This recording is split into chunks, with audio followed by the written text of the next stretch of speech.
שלום וברוכים הבאים לשרשרת 555 מבית היוצר של יעל מילו. והפעם אנחנו בשרשרת 555 סרנדיפיטי, על פי עקרונות של יקום מקביל של תמרה טימן, שמראה איך אירוע מקרי בחיים שלנו מביא טוב לנו ולאחרים, מביא ערך. שמי מיכל קהת ציטרון, ואני שמחה ומתרגשת לפגוש ולהציג לכם את אורלי פורמן, והסיפור שלה מרתק, כדאי לשמוע אותה מאוד.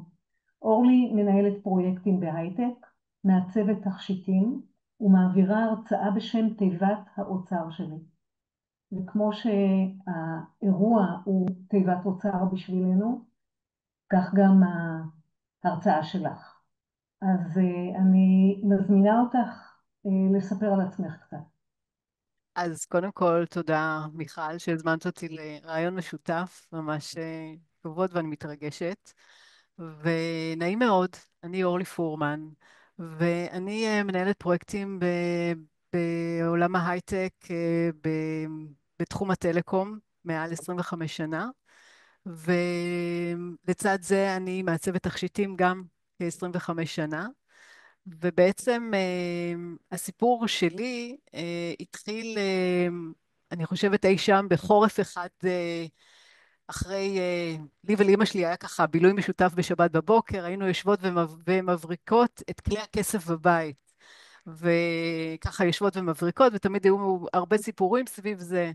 וככה שבוע, אני חושבת שככה שבוע אחרי שעשינו את הניקוי כלי הכסף, אני מתעוררת בבוקר אחד, ובעצם רואה שכפות הידיים שלי אדומות, נפוחות וכואבות, ואני כמובן מראה לאימא שלי, משתפת אותה, והיא אומרת לי, תיגשי לראות רופאת עור, ובאמת הגעתי לרופאת עור, והראיתי לה את הידיים, וזה החורף, אז היא אומרת לי, תראי, זה בטוח בועות קור, תקחי משחה, תלכי עם כפפות ותחזרי, ובטח זה יעבור עוד מעט. זה לא עבר, ואני משם המשכתי לרופא משפחה, והוא נתן לעשות בדיקות דם, וכשהגיעו התוצאות, הוא ככה אמר לי, תתקדמי לשלב הבא, ובעצם הגעתי לפגישה עם רומטולוגית, שככה כשנכנסתי אליה והיא ראתה אותי והסתכלה על כל הבדיקות, אז היא ככה הודיעה לי שיש לי דלקת מפרקים שגרונית, מחלה אוטואימונית, והיא גם רצה לתת לי זריקת קורטיזון, אבל אמא שלי ככה עצרה אותה, וכשסיימנו את הביקור יצאנו מהקליניקה, אז אמא שלי ככה מסתכלת עליי ואומרת לי, לא לדבר על זה, לא לספר. אני לא כל כך הבנתי למה ומה קרה, והייתי די זה, והייתי בת 17 וחצי. ובעצם אני ככה, מגיל 17 וחצי, לקחתי קיבלתי דלקת מפרקים, ואחד הדברים אני עושה איתה, זאת אומרת, אני אומרת, זה גרם לי תמיד לרדת מה שנקרא, מהמרוץ הטבעי של החיים, לעצור ולחשב מסלול מחדש. ומפה המון המון דברים, אני אומרת, יש אירוע מקרי, אבל זה אירוע משנה חיים, וזה באמת, המקריות הזאת, אני פוגשת אותה לאורך כל הדרך, ו, ומשם הדרכים שלי ככה התחילו לעלות על כל מיני תובנות, והתחלתי ככה למצוא את דרכי בעולם.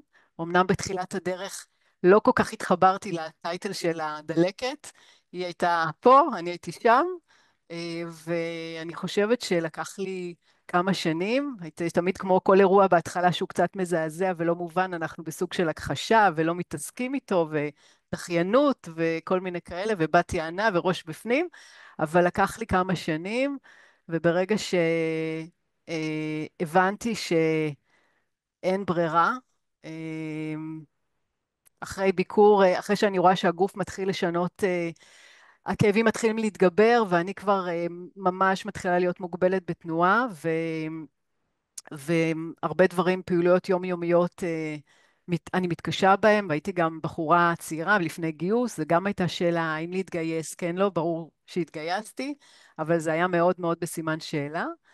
ו...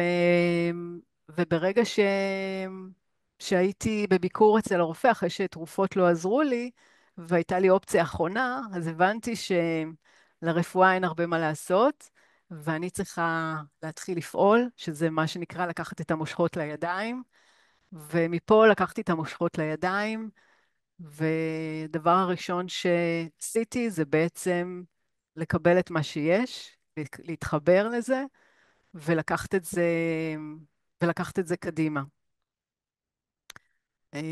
ומשם משם יצאתי לחיפושים, להבין איך אני יכולה לעזור לעצמי, כי בראש שלי היה שאני הולכת לסיים את דרכי בכיסא גלגלים, וזה היה לי מה שנקרא אור מאוד אדום. ואני בעצם הבנתי שההסתרה הזאת היא